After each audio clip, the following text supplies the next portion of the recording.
যে ব্যক্তি কোনো বিপদ আপদে আপনজন মারা গেছে, কাছের কোনো মানুষ দুনিয়া থেকে চলে গেছে, সেজন্য সে গালে আঘাত করে, জামা বোতাম ছিঁড়ে চিৎকার চেঁচামেচি করে, অর্থাৎ অধৈর্য হয়ে যায়।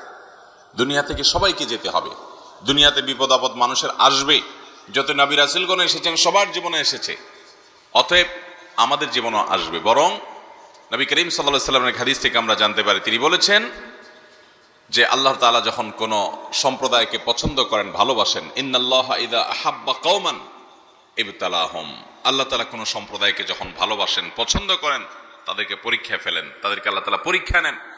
অতএব বিপদ আপদ এগুলো মানুষের জীবনের অংশ। আল্লাহ কোরআনেও বলেছেন, ওয়ালা নাবলুওয়ান্নাকুম বিশাইইম মিনাল খাউফ ওয়াল জু' ওয়া নাকসিম মিনাল আমওয়াল ওয়াল আনফুস ওয়াস সামারাত ওয়া বাশশিরিস সাবিরিন।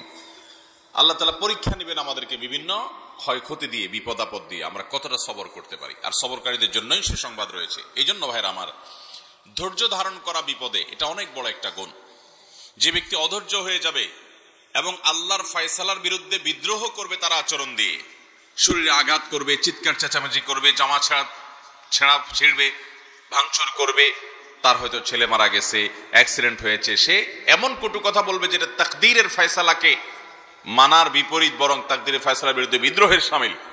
তো এই ব্যক্তিকে নবী সাল্লাল্লাহু আলাইহি ওয়াসাল্লাম বলেছেন, এই বেসবর মানুষকে তিনি তার নিজের উম্মত হিসেবে পরিচয় দিবেন না, তার আদর্শের উপরে সে ব্যক্তি প্রতিষ্ঠিত নয়।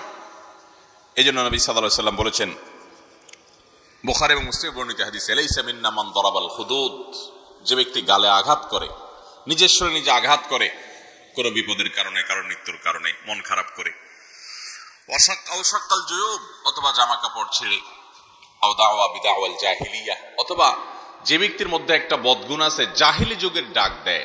জাহিলি যুগের ডাক কি?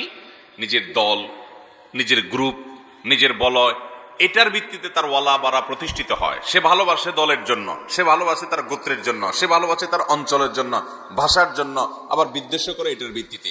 অথচ ইমানদারের ভালোবাসা হবে আল্লাহর খাতিরে, ইমানদারের বিদ্বেষ হবে আল্লাহর খাতিরে।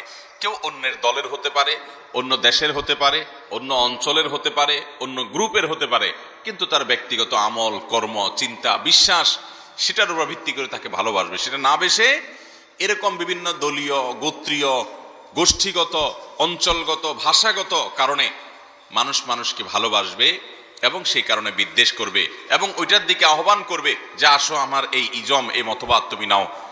এইটাকে নবী সাল্লাল্লাহু আলাইহি ওয়াসাল্লাম জাহেলিয়ত বলেছেন। এই জাহেলিয়তের দিকে যে আহ্বান করবে তার সম্পর্কে নবী সাল্লাল্লাহু আলাইহি ওয়াসাল্লাম বলেছেন, সে আমার উম্মত না।